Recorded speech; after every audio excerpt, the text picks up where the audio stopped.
High students, welcome back to our channel learn with us. আমি সুদেশনা। আজ আমি তোমাদের ক্লাস 8-এর শতকরা অধ্যায়টি করাবো। কোষে দেখি 11-র 7 অবধি আমি করিয়ে দিয়েছি। আজকে আমি 8 থেকে করাবো। তোমরা যদি কেউ না দেখে থাকো তাহলে ডেসক্রিপশনে লিঙ্ক দেওয়া থাকবে, তোমরা গিয়ে দেখে নিও।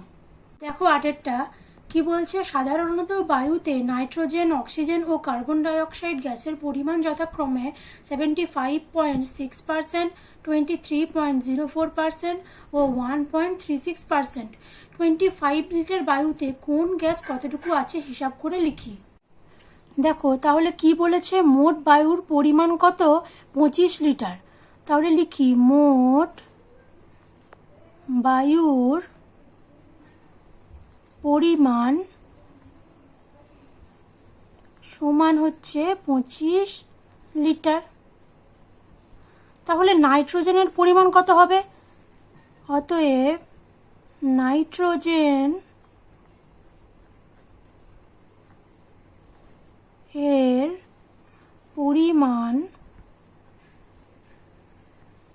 সমান, দেখো দেওয়া আছে কি, মোট বায়ুর 75.6%, মানে হচ্ছে 25 লিটার এর 75.6%। আমি দেখো আগেই বলেছিলাম যখন মোট দেওয়া থাকে তখন যদি পার্সেন্ট দেওয়া থাকে তাহলে ওইটা কি হবে, ধরো 25 লিটার এর 75.6% সমান কি হবে, ইন্টু 75.6 বাই 100। কেন আমরা জানি পার্সেন্ট মানে নিচে 100 হয়ে যায়। দেখো এখানে দশমিক আছে, তাহলে দশমিকটা উঠালে কি হয়, একটার পর যখন দশমিক থাকে তাহলে দশমিকটা উঠাতে গেলে নিচে একটা 10 অ্যাড করতে হয়। তাহলে 25 × 756 বাই 100 গণিত 10 হয়ে যাবে। একটার পর আছে মানে 10 হয়ে গেল। আর যদি দুটোর পর থাকতো তাহলে দুটো শূন্য হতো, মানে 100 হতো। তাহলে কি কাটাকাটি করি, দেখো 4 25 100 কাটলো। দেখো 4 দিয়ে কাটবে, 4 1 4, 4 8 32, 4 9 36। তাহলে কত হলো, 189 বাই 10। এটাকে যদি আমি ভাগ করি কি হবে, 189 বাই 10কে ভাগ করলে 1 10 10, 1 8 80, দশমিক দিলাম 0, 10 9 90। তাহলে হয়ে গেল 18.9 লিটার। এবার বার করব অক্সিজেনের পরিমাণ। অক্সিজেনের পরিমাণ সমান আবার সেম 25 লিটারের 23.04%, 25 এর লিটার এর। তাহলে কি হবে, 25 ইন্টু বাই 100 ইন্টু 100। দেখো 25 কাটলাম, 4 25 100, 4 দিয়ে কাটছি, 4 5 20, হাতে রইল 3, 4 8 4 7 28, আর 4 6 24। আবার দেখো এটা কাটছি 2 দিয়ে, 2 5 10 0, 2 2 4, 2 8 16, 2 8 16, 2 2 4, 2 5 10, 2 1 2, 2 4 8, 2 4 8। আর কাটাকুটি যাবে না, তাহলে 144 বাই 25। তাহলে 144 বাই 25কে ভাগ করি। দেখো 5 25 125 যাবে, বিয়োগ করলে হয় 9 1, দশমিক দিলে 0। তাহলে 7 25 175। তাহলে হলো 5 1, দশমিক আছে 0। তারপরে হয় 25 6 150। তাহলে কত গেল, 5.76 লিটার। আবার দেখো কার্বন ডাই অক্সাইড আছে, বা কার্বন ডাই অক্সাইডের পরিমাণ সমান সেম 25 লিটার এর 1.36%। তাহলে এটা হয়ে যাবে 25 ইন্টু 1.36 বাই 100 সমান হয়ে যাবে 25 ইন্টু 136 বাই 100 ইন্টু 100। দেখো কাটছি, 4 25 100, 4 3 12, 4 4 16, 2 1 2, 2 7 14, 2 5 10। তাহলে হচ্ছে 17 বাই 50। 17 বাই 50 ভাগ করছি, দশমিক নিতে হবে 0, 3 দিয়ে গেল, 5 3 15, শূন্য শূন্য বসলো, বিয়োগ করলে 2, দশমিক আছে 0, 5 4 20, 200 সমান হচ্ছে 0.34 লিটার। অতএব 25 লিটার বায়ুতে নাইট্রোজেন আছে 18.9 লিটার, অক্সিজেন আছে 5.76 লিটার ও কার্বন ডাই অক্সাইড আছে 0.34 লিটার। 9টা দেখো, তৃষা মিলন দাদার বইয়ের দোকান থেকে একটি বই কিনলো। মিলন দাদা বইয়ের ওপর লেখা দামের ওপর পর্যায়ক্রমে মানে পরপর একবার 10% ও একবার 5% ছাড় দিলেন। বইটির ওপর লেখা দাম 200 টাকা হলে তৃষা মিলন দাদাকে কত টাকা দিল হিসাব করে লিখি। তাহলে কি বলেছে দেখো, বইটির ওপর লেখা দাম 200 টাকা মানে কি বইটির মোট দাম। তাহলে বইটির মোট দাম কত ছিল? দাম ছিল হচ্ছে 200 টাকা। দেখো প্রথম ধাপে কি করছে, 10% ছাড় দিচ্ছে, আবার 5% ছাড় দিচ্ছে। তাহলে প্রথম ধাপে ছাড় পাই কত? 10%। তাহলে অতএব ছাড়ের পর দাম কত হবে? দাম হবে, দেখো 200 টাকা আছে, 200 টাকার উপর 10% ছাড়। যখনই ছাড় বা হ্রাস বলবে তখন যতটা বলবে তত 100 থেকে বিয়োগ, মানে যদি 10% ছাড় বলে তার মানে কি 100 থেকে 10 বাদ মানে 90 টাকা। এবার যদি বলা হয় যে 10% বৃদ্ধি, তখন তোমরা কি করবে, 100 টাকার উপর 10% বৃদ্ধি মানে 110 টাকা, মানে 110/100। ঠিক আছে, তাহলে এটা 10% যেহেতু ছাড় বলেছে তাহলে কি করলাম, 90/100। তাহলে 0 0 গেল, 0 0 গেল, তাহলে কত হবে, 9 2 18 মানে 180 টাকা। দেখো আবার বলছে দ্বিতীয় ধাপে ছাড় পাই কত? ছাড় পাই সমান 5%। অতএব ছাড়ের পর দাম হবে কত? সেম ভাবে দেখো এখন দামটা কত হয়ে গেছে, 180। তাহলে প্রথমবার ছাড়ের পর 180 টাকা, তাহলে কি 180 ইন্টু 5% ছাড় দিচ্ছে, তার মানে কি 100 থেকে 5 মাইনাস মানে কত, 95/100। তাহলে 0 0 গেল, 2 5 আর 10, 2 9 18, তাহলে 5 1 5, 5 9 45। তাহলে গুণ করে হয়ে যাবে 171 টাকা। তৃষা মিলন দাদাকে 171 টাকা দিল। 10টা দেখো, একটি বর্গক্ষেত্রের প্রতিটি বাহুর দৈর্ঘ্য 10% বাড়ালাম, ওই বর্গক্ষেত্রের ক্ষেত্রফল শতকরা কত বাড়লো ত্রৈরাশিক পদ্ধতিতে হিসাব করে লিখি। কি বলছে, একটি বর্গক্ষেত্রের প্রতিটি বাহুর দৈর্ঘ্য 10% বাড়ালাম। বাড়ানোর আগে প্রথমে বাহুর দৈর্ঘ্যটা ধরতে হবে। ধরি বর্গক্ষেত্রের বাহুর দৈর্ঘ্য সমান 100 ধরলাম। তোমরা চাইলে এটা x ধরেও করতে পারো, লাস্টে আমি x ধরে বুঝিয়ে দিচ্ছি। তাহলে কি বর্গক্ষেত্রের বাহুর দৈর্ঘ্য 100 একক, তাহলে বর্গক্ষেত্রের ক্ষেত্রফল কত হবে? ক্ষেত্রফল সমান আমরা জানি বাহুর দৈর্ঘ্য গণিত বাহুর দৈর্ঘ্য, তাহলে 100 গণিত 100 আর একক হয়ে যায় বর্গ একক, তাহলে হয়ে যাবে কি 10,000। তাহলে কি বলেছে, বর্গক্ষেত্রের বাহুর দৈর্ঘ্য 10% বাড়ালাম, তাহলে বাহুর দৈর্ঘ্য কত হবে? দেখো 100 আমি ধরেছিলাম, তাহলে 10% বাড়ালাম মানে কি 100র মধ্যে 10% বাড়ালাম, তাহলে হয়ে যাবে কত? 110 একক।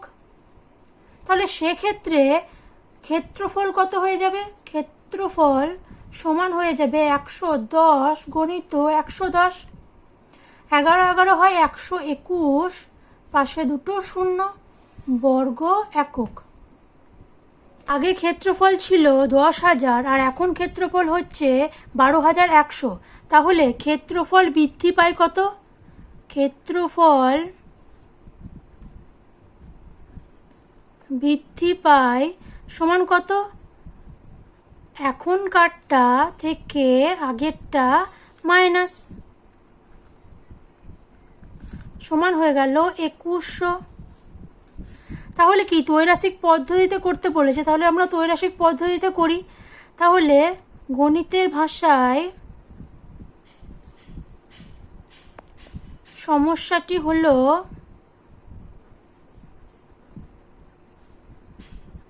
উত্তর কি চেয়েছে দেখো, যে শতকরা কত বৃদ্ধি পায়। ঠিক আছে, তাহলে এখানে দেখি ক্ষেত্রফল আর এখানে বৃদ্ধি পায়। তাহলে দেখো কি আমার ক্ষেত্রফল ছিল 10,000, 10,000 থেকে বৃদ্ধি পেয়ে কত হয়েছিল? 2100 বৃদ্ধি পেয়েছিল। তাহলে 100তে 100 যখন ক্ষেত্রফল হবে তখন কত বৃদ্ধি পায় বার করতে হবে। তাহলে দেখো এটা কি হবে সম্পর্ক, যে 10,000-এ এত বৃদ্ধি পায় তাহলে 100তে কত বৃদ্ধি পাবে? বেশিতে বেশি কমে কমে, তাহলে কি হবে? সরল সম্পর্ক। তাহলে এটা হচ্ছে সরল সম্পর্ক। তাহলে সরল সম্পর্ক হলে কি হয়?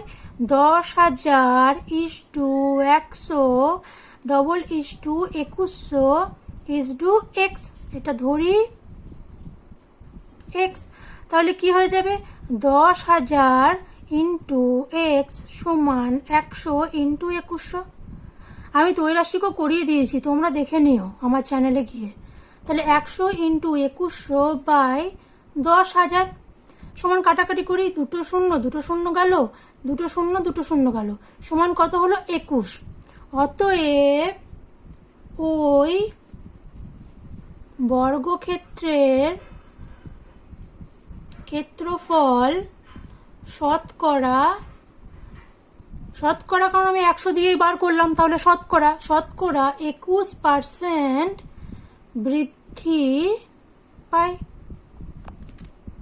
তোমরা চাইলে এটা ত্রৈরাসিক যদি তোমাদের দেওয়া না থাকে তোমরা ঐকিক নিয়মেও করতে পারো, তাহলে সহজে হবে। ধরো যদি এটা আমি এক্স আকারে করি, ঠিক আছে, তাহলে আমি এত লিখছি না, আমি শর্টে বোঝাচ্ছি। যদি এক্স করি তাহলে বাহুর দৈর্ঘ্য কত হবে? এক্স। ঠিক আছে, ক্ষেত্রফল কত হবে? বাহুর দৈর্ঘ্য ইন্টু বাহুর দৈর্ঘ্য। তাহলে ক্ষেত্রফল কত হয়ে যায়?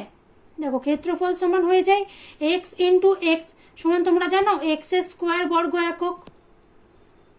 ঠিক আছে, তাহলে বাহুর দৈর্ঘ্য 10% যদি বাড়ে, 10% যদি বৃদ্ধি পায় তাহলে কি হয় আমরা জানি, বাহুর দৈর্ঘ্য সমান কি হবে? এক্স ইন্টু, আগেই বললাম যে বৃদ্ধি বললে কি হবে? 10 যোগ, আর হ্রাস করলে কি হবে? 10 মাইনাস। তাহলে 110/100 সমান হয়ে যাবে 110x/100। আর ক্ষেত্রফল কত হয়ে যাবে? 110x × x/100 ইন্টু 110x/100 সমান কত হয়ে যাবে? দেখো শূন্য শূন্য গেল, শূন্য শূন্য গেল, 121 x²/100। ক্ষেত্রফল বৃদ্ধি পায় সমান কত হবে?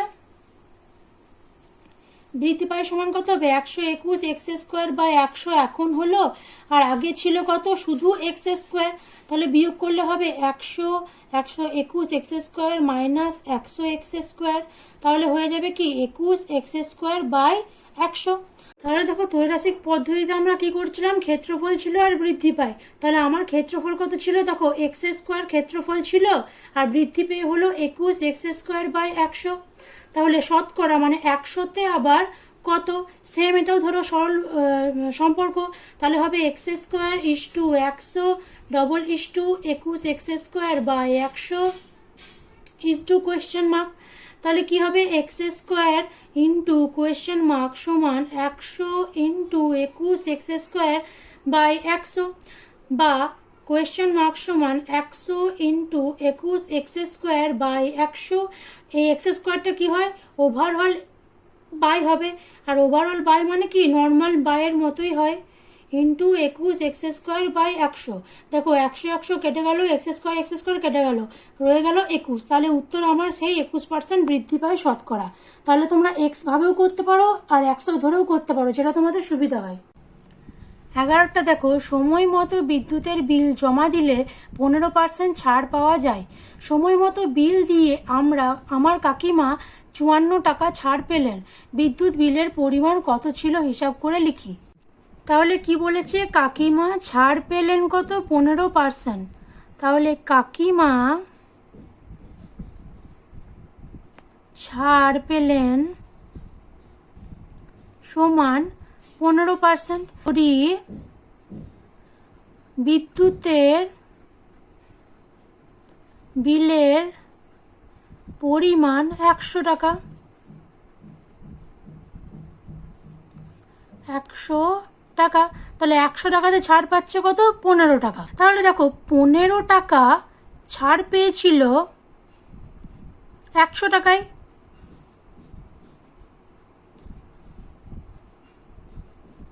মানে যখন 100 টাকাটা মোট টাকা ছিল তখনও কিন্তু 15 টাকা ছাড় পেয়েছিল। তাহলে 1 টাকা ছাড় পাই কখন, 100 বাই 15 টাকায়। তাহলে দেখো বলেছে কি 54 টাকা ছাড় পেয়েছে।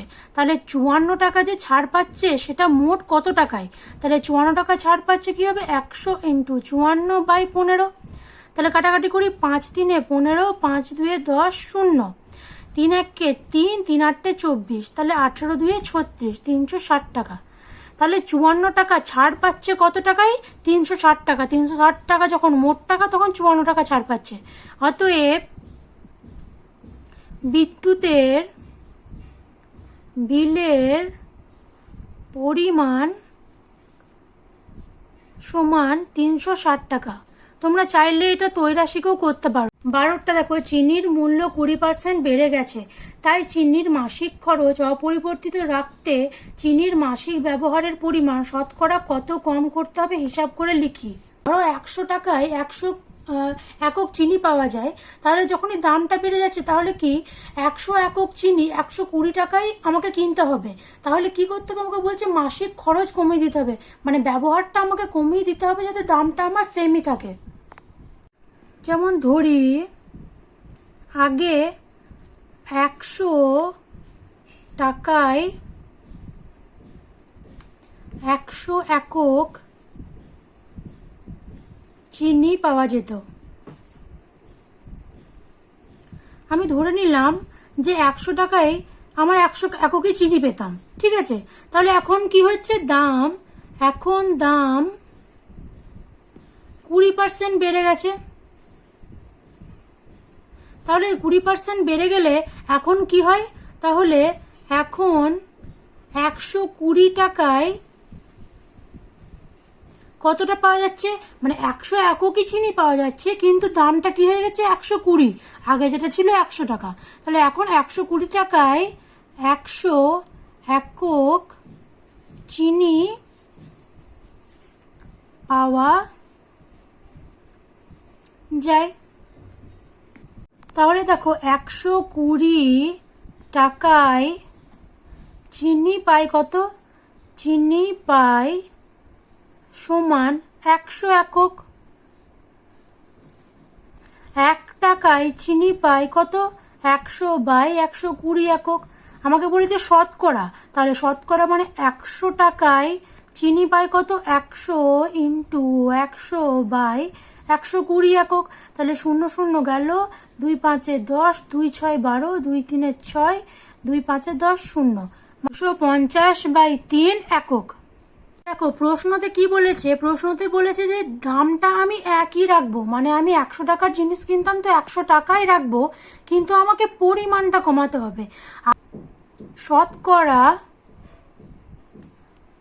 চিনির পরিমাণ কমাতে হবে